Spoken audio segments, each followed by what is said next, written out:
Hürmetli vatandaş, bugünkü leksiyalarımızı başlayımız. Leksiyada Sadak Azirozu, Washington'dan sözleyimiz. Bugün Çiğsağ 2021 yıl 11. ayının 5. günü hürmetli vatandaş. Bugün sizlerge sözleydiği leksiyadan eysak. Mesela Nazir Cungo Kompartiyası'nın sekreteri Reis Xi Jinping ben dedi TP yani TTP teşkilata girişim gerek. Derhal girişim gerek. Hazır Japonya'nın koludaki TPP teşkilatı Asya Tinç Okyan Halkıgan Savdo Teşkilatı bunun girişim gerek dedi. Bunun kendi bunu haber kılgan torpilimi dedi ki işki cihette kutuluş ya işki cihette cevap verişten bir yolu dedi. İkinci vaziyetimiz hazır hürmetli vatandaş. Halkara kelimat yığını 11. ayının 1. günden 3. günü geçe başlanğan kelimat yığınının neticesi şu oldu ki 190'dan artık devlet endilikte kömür yoki kömür gazını yıkılgı kılıp işletmeydiğen şundaqla kömür işiltip koruladigan ot elektr stansiyalarga mablag' salmaydigan bo'ldi. Bu anda xalqaro ommaviy vaziyat keyingisi avvalgisi Jungo'nun ichki vaziyatiga aloqador hurmatli vatandosh. Ve shular asosida bugun buning asosida emas, boshqa bir mavzuda emasdan nimishqa desangiz bu vaziyatga munosabatlik boshqa, munosabatsiz boshqa mavzu. O deganimiz Rusya Federatsiyasi bilan Amerika Qo'shma Shtatlarining navbatdagi munosabatlar nima degan savol. Buni biz o'zimiz qo'yamiz va bu to'g'rida o'zimiz hozir leksiya so'zlaymiz vatandosh. Jungo Kompartiyasining mavzuidir. Jungo Kompartiyasining yuziga qora suv, qora suv surkildi. Jungo Kompartiyasining yuziga kechiringlar, qora surkildi.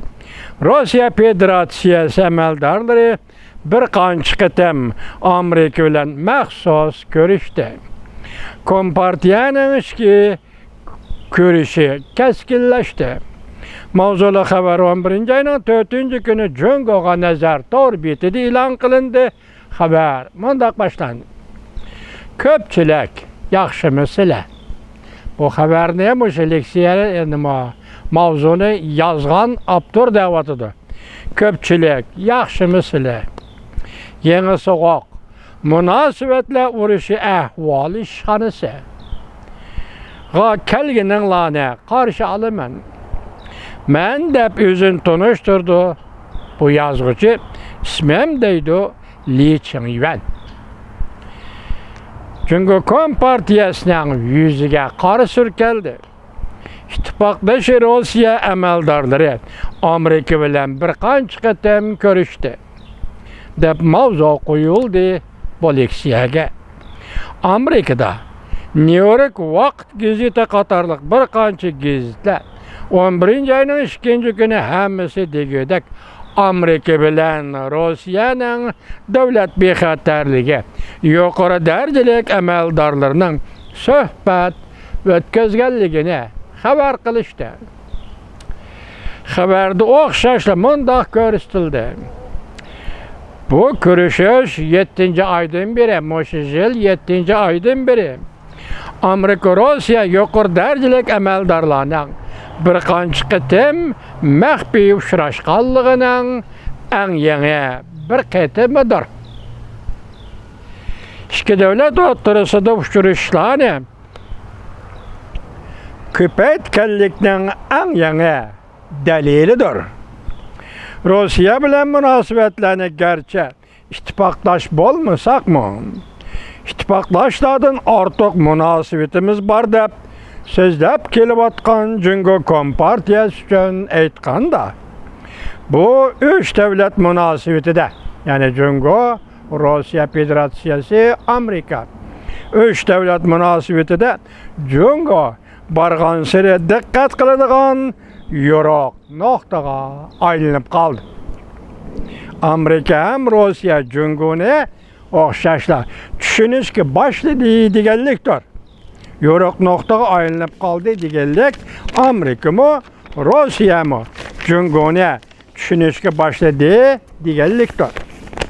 Biz avval Amerika-Rossiya munosabati yomonlab ketgan avvalgi bosqichlarni eslab ko'raylik deydi Li Ching-yuan avtor.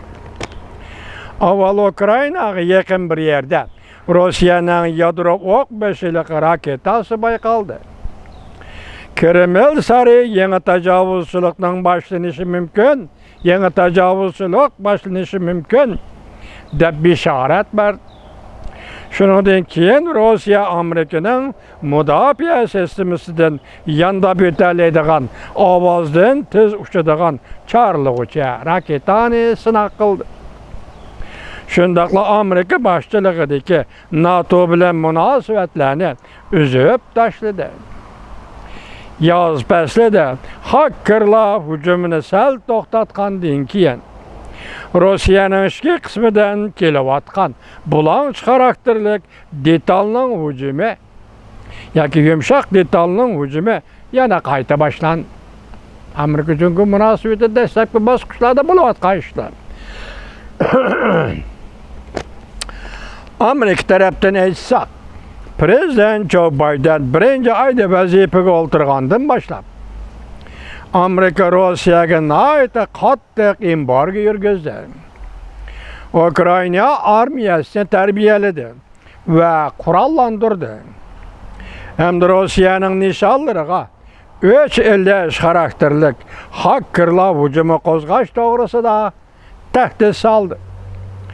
Amerikaning Moskva turishliq bosh elchixonasi amaliyotda rossiyaliklarga viza berishni to'xtatdi. Lekin yuzaki qiziq haroratli urush siyosat ostida Amerika bilan Rossiya hozir boshqa bir ish qilyotadi. Diqqat vatandosh. Lekin yuzaki qiziq haroratli urush siyosat ostida Amerika bilan Rossiya hozir boshqa bir ish qilyotadi. U bo'lsa-mu suhbatdir.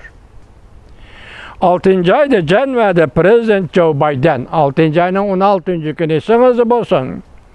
6 ayda Janvada Prezident Joe Biden Prezident Vladimir Putin bilan ko'rishib, suhbatlashgandan keyin 7 oydan boshlab Prezident Joe Biden hukumatining amaldorlari Moskvaga 3 qatim berib, Moskvani ziyorat qildi. Davomini anglaysiz, hurmatli vatandosh.